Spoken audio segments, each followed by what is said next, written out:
Talk about family fitness today, obviously, how to get everyone involved. Do you have children? Yes. Do you have children back there? Yep. Do you? Are they pretty active, or is it a struggle to get them up and moving? We do karate. Nice. Pretty active. I don't have any children, but if I did, I would get them involved. All right, so just to start off with, the United States does have a healthcare epidemic. We are putting billions of dollars into our healthcare due to the increased number of chronic diseases that Americans are receiving.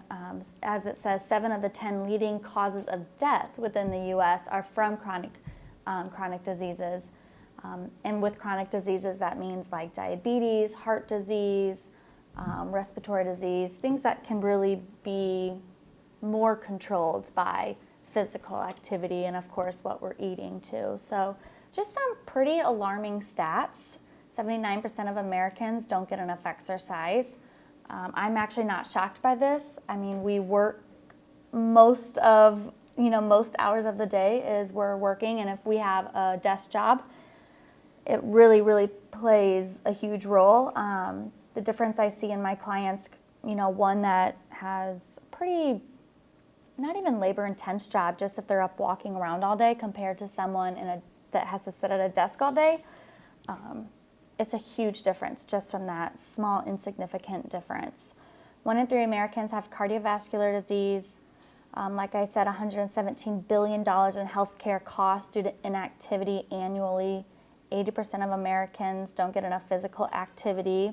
And you can see the difference there. The first one was exercise, and then this one is just plain physical activity. 50% of adults don't get engaged in any physical activity. So our children are at risk too. A lot of the conditions, the chronic diseases that people are dying from, we think of as we get older, this is what happens to our body. High cholesterol, type 2 diabetes, high blood pressure. We think, oh, that just comes with age. Well, that's not the case anymore. Younger and younger and younger, we're seeing things such as orthopedic problems, which is mind-blowing, sleep disturbances, and just all of those major risk factors that we see in older adults. Growing up, we usually just saw in like our grandparents, but younger and younger, we're seeing children with these same diseases. So how much and how often?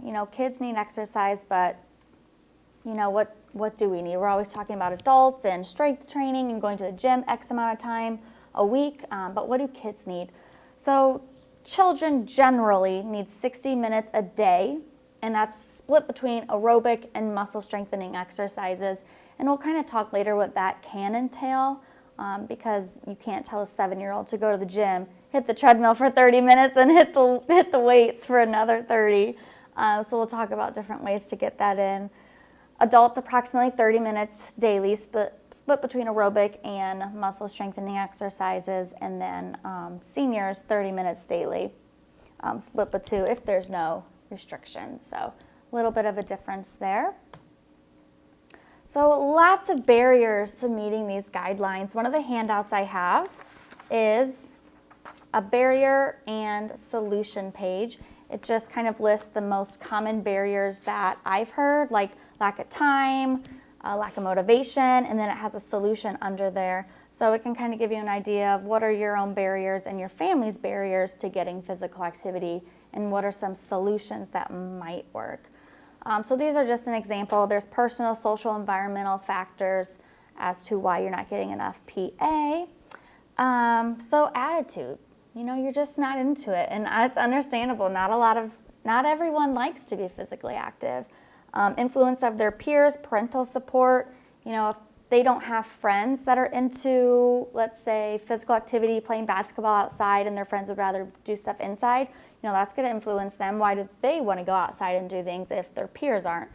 Parental support as well, if you allow them to just stay inside all day. Oh God, like a day like today, get outside. It is perfect out. And then environmental, of course, safe locations. God, the news is just horrific. You hear of kids getting abducted and they can't walk to school anymore. Laws are becoming stricter, so that makes it a lot tougher than it did, back in the day. Access to equipment, of course, financial costs of physical activities, sports, I've noticed, can be so expensive. I'm one of 8 kids, and we were all in activities. I don't know how my parents made that happen, but just like my cousins are in hockey, and their equipment is like outrageous. I mean, they are very fit people, but yeah, outrageous cost. And of course, time. Family fitness tips. These are just, pretty generic, including all your family members, finding something that everyone can enjoy. So that way everyone's a little more motivated to do it. Be consistent, schedule it in as a regular weekly activity that you guys have to do. Setting goals. This is can be a fun family activity if you make however you want to do it, but make a huge chart. Say in your living room, everyone sets their own, personal activity goals. Hi, come on in. Go ahead and sign up and grab each of the handouts. Okay. So that way it's fun really for kids to do it, to put it up, and it might help motivate them more if they can visually see it, and maybe some competitions can arise in between siblings as well.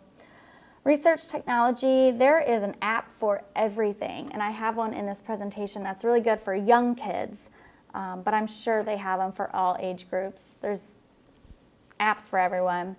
Find no-cost options, the Great Outdoors 24/7 gym. Start small. You can always add intensity or frequency later. Like I said, start with 1 day a week, and celebrate success. Build in a reward system for meeting goals. But one thing I do want to point out is you don't want to make that reward system edible or food. You want to make that reward system something that's active, and we'll talk about that in a minute. Oh, or right now we'll talk about that. Don't reward with food. Emotional eating. Food given as a reward can lead to an unhealthy emotional connection between eating certain foods and feeling good. According to the American Academy of Pediatrics, kids may use food to avoid feelings or situations that are difficult for them to handle. For example, stress eating. If you've had a bad day, you want to go home, maybe grab the ice cream if you're upset. I do it. I'm totally guilty of that, but I was also grown up being rewarded with food. Look what it's done to us. Desire for sweets. Giving children food for good behavior teaches them to eat whether or not they are actually hungry. The Connecticut State Department of Education reports, you send the message that sweets are more valuable than other foods.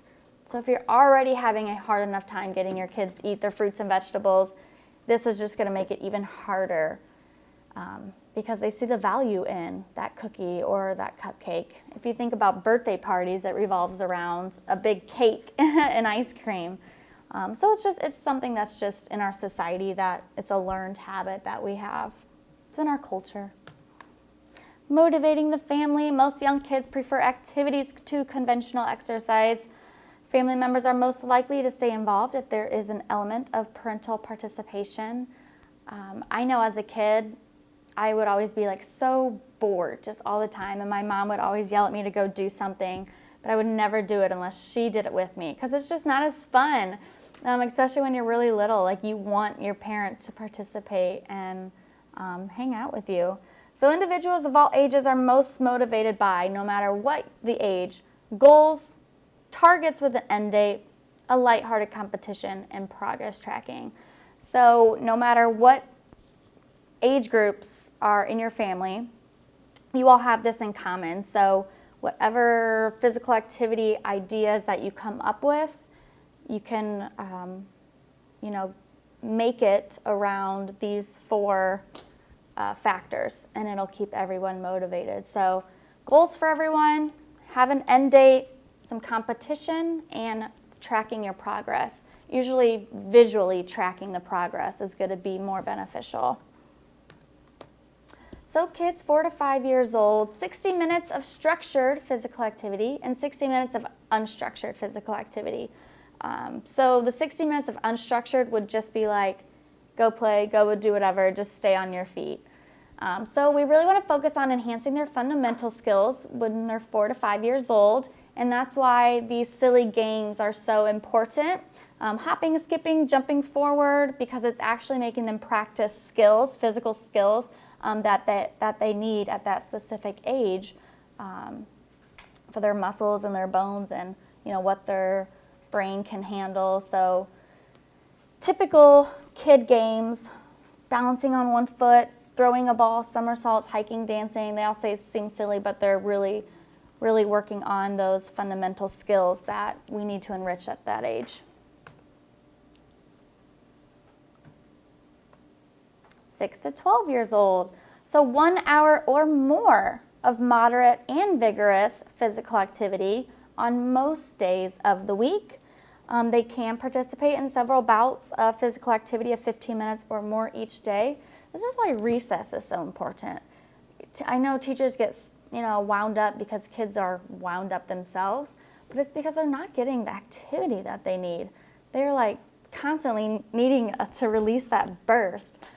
So typically between 6 to 12 years old, they like organized sports, whether it's jumping, throwing, kicking, catching, like kickball, dodgeball. And of course, if you don't have a really sporty type of child, they might like other type of activities that you can do outside, like golf. I thought that was a really good idea because it's, at least in the schools that I grew up in, golf wasn't even a thing. So, and maybe it is in other areas of town, I don't know. But yeah, so just be creative. Think about all the things you can do outside. Chore monsters. I love this. I wish I had this when I was young because I guarantee you it would motivate me.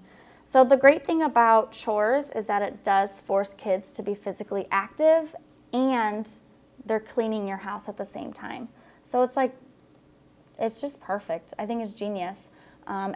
And you can actually, as the parent, you can go into this app and you add the rewards that your kids purchase from their point collection. And they get points from completing different chores. So you can manually go in, write in what chores you want them to do. You can decide how many points per chore it is. So you really have control over it. And kids are just really good at technology. It's just the age we're in. I think they would really love it. I'm going to make my sister get this for my nephews when they're old enough. 7-minute workout for kids. Another app I really, really like. Again, kids, they're tech savvy. They're going to know how to work an app. It covers endurance, strength, flexibility, using only their body weight. So you don't have to worry about any heavy demand of weights or risking them hurting themselves or whatever. Kids are crazy. So they just need their bodies. And this is something fun they can do with their siblings. They can challenge their friends with. They can do outside, inside, doesn't matter the weather. You can do it anywhere. So a 7-minute workout for kids, it's completely safe. And again, I just think this is genius, and I would have thrived on something like this when I was younger. So using technology to your advantage is always, always best. Around the house, using activity as a reward, like I said, instead of food. So going skating or to the trampoline park, whatever it is that your kids enjoy doing, use that as a reward. Maybe they simply like going shopping with you. That can be a reward. Creating an indoor scavenger hunt for rainy days. This kind of takes a little more creativity. It might be easier just to give them a 7-minute app, But if you're feeling creative too and you have the day off, whatever. Getting off the couch, of course, doing the small things, changing the channel manually, doing jumping jacks during commercial breaks. Actually, the other day, our office is like freezing cold. It's an icicle. I literally got up to do jumping jacks just to get warmer because I was so cold. But I was like, I should probably do this like once an hour maybe instead of just sitting at my desk all day. Plan a post-meal activity, play charades, go for a walk, making chores a game, see who can get the most steps in while cleaning. If everyone has like a pedometer or a Fitbit, or most phones now will track how many steps you're doing. So who can get the most steps while cleaning, playing music, dancing while making dinner, just kind of spicing up your life a little more, just adding in physical activity wherever it is you can, because a lot of the times we work full time and we have kids, we don't have time to set aside strictly for physical activity. So this is like the perfect way to incorporate it into your everyday life and not having to schedule a specific time for it. It's perfect. Limiting daily screen time, of course, unless they're looking at their 7-minute app or their chore monster. But other than that, tracking current daily screen time, avoid centering family time or meal time around the TV. You tend to linger longer then. So getting outside, make landscaping a family activity, plant a garden, come up with, outdoor tournaments. Of course, this also depends on the weather. I like finding a place to pick your own strawberries and peaches and apples. That's a pretty fun idea. And it's usually not too costly either to do things like that, or going down to the farmer's market and just looking around and think outside the box. I cannot think outside the box. I need to read things and go off of a list. But the possibilities are endless. Walkie-talkie, buddy walk and talk with friends in the neighborhood, adopting a highway or park and keeping it clean. I see signs all over for that. That's such a great family outing thing you could do, adopting a highway and keeping it clean. Hosting a sports party, create a family video of exercise routines, create your own fitness trail, or my absolute favorite, volunteer at a local shelter to walk dogs. I volunteer at Sam's in Hannah City, and we are always looking for people to help with that. Family fitness resources, just some things in the local area. And then the other handout, I really like this. It's Peoria Park District. I figured it's the biggest area around, so it's just a generalized just for the Peoria area. But it shows you, it starts with paved, fairly level, easy, and then it works its way up into a difficult level. Yeah. So there's tons and tons and tons of walking trails and parks in the area. I'm sure you can find one relatively close to wherever you live, if you're in the Peoria area anyway. So this is a good tool to keep handy as well. I really like that it's categorized by the difficulty level, because if you have a 2-year-old, you're obviously not going to want to go on a 6-mile walk through the dirt, So it's nice to have. But any questions? You made a statement in there in regards to, oh my God, I said I would forget. And go back. It was towards the beginning, like when they were talking about health issues. Right. This one right here. Yeah. Oops. Type 2 diabetes. Yes. Is, okay, type 1 is worse, right? That's the one where you It's an autoimmune. the difference between. Typically people would say it's worse just because you can't prevent it or reverse it with lifestyle changes like you can with type 2. Okay. Okay. A lot of most of the time, type 2 is caused by lifestyle factors. Okay. What do you mean by lifestyle? So your body's still producing insulin, but because of lifestyle factors such as inactivity or not eating properly, it can't break through into the muscle, so it stays in the bloodstream. The sugar level does. Yes. So our insulin loses its power is one way to think of it. It can't push it out of your bloodstream into that muscle. Okay, and then the sleep part. Yes. Is it more like sleep apnea is what you're saying? Sleep apnea is a big one, yeah. And it can go with other things too. It's kind of broad. So if you're eating a really poor diet, it can have a huge effect on our overall body, but our mental state as well. And it can cause us sleep insomnia and having trouble falling asleep. But yeah, sleep apnea is a big one. Okay. A big one. And it's becoming more and more common nowadays. But I don't think it's necessarily a trend in our behavior. I think it was just not diagnosed because it wasn't known about. I think it's always been around. We just didn't know how to diagnose it. And sleep apnea can be reversed. Like you can have it and then not have it. Correct. Yeah. Okay. Yeah. And that can come from weight loss and stuff like that. Yeah, weight loss, other lifestyle factors. Okay. And the big thing with sleep apnea is it makes your heart, it's really hard on your heart, because when you stop, breathing for a short amount of time, your heart has to work harder. Yes. So, Okay. yeah. Well, cool. Well, thank you guys so much. I really appreciate you taking your time. Thanks for coming. Thank you. Thank you.